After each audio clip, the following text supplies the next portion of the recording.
Et pour en parler, nous recevons Wan Li, directeur général de l'entreprise Viaduc Chine. Bonsoir monsieur. Bonsoir. Bienvenue sur RT France. Alors, Huawei est placé par les États-Unis sur liste noire au nom de la sécurité nationale. Mike Pompeo affirme aujourd'hui que le géant des télécoms ment sur ses liens avec le gouvernement chinois. Quels sont les liens dont il parle? Est-ce qu'on peut vraiment accuser Huawei d'espionnage?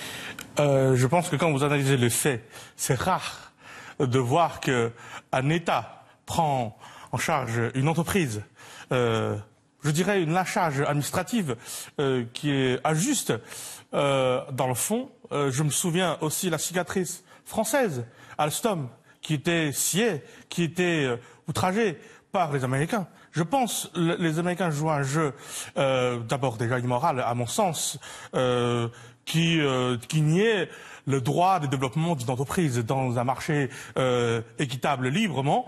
Ça, c'est quelque chose qui met en cause le fondement du commerce, du système moral commercial mondial. Et c'est ça, je pense d'abord, de quoi on parle. Ensuite, il parle des soupçons, des liens soupçonnés avec le gouvernement chinois, des écoutes, des possibilités d'avoir des portes arrière de fuite d'informations. Quelles sont les preuves? Et surtout accusé par ceux qui écoutent le monde. Je pense que c'est plutôt drôle comme histoire.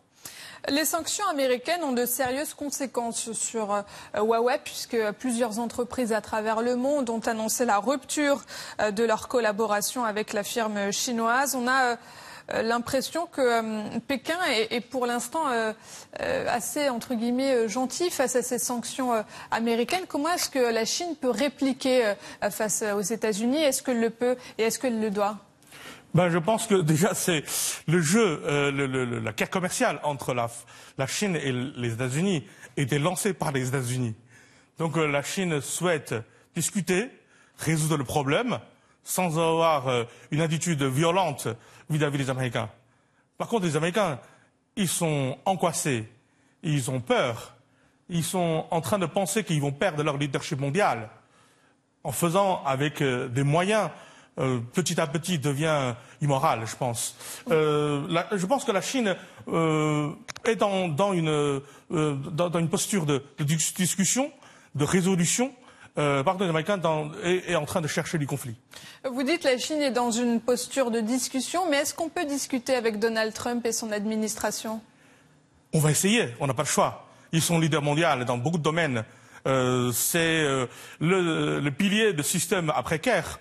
Donc, on va discuter, même si avec quelqu'un qui est très difficile à discuter.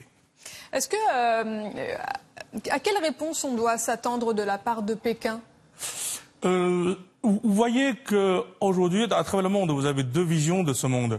Dans lequel, dans le premier système, où vous avez une relation américaine gagnant-perdant. Je suis gagnant, vous êtes perdant. Donc vous payez les taxes, je vais vous taxer, je vais pas respecter les engagements. Et puis l'autre système qui est la Chine, qui propose un système de gagnant-gagnant, et notamment à travers l'initiative de la nouvelle route de la soie, que tout le monde doit développer et tout le monde doit partager la richesse. C'est la communauté de destin commun que la Chine propose au monde. Donc je pense que ça, c'est extrêmement essentiel pour les quelques dizaines de décennies qui viennent. Les États-Unis seront de plus en plus égoïstes et de plus en plus violentes.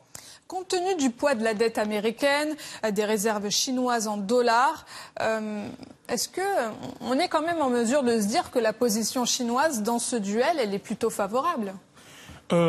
C'est-à-dire, c'était une relation, disons, avant 50% de compétition, 50% de coopération. On parle de compétition entre les nations. On est des copains. On achète Google, on boit du Coca en Chine.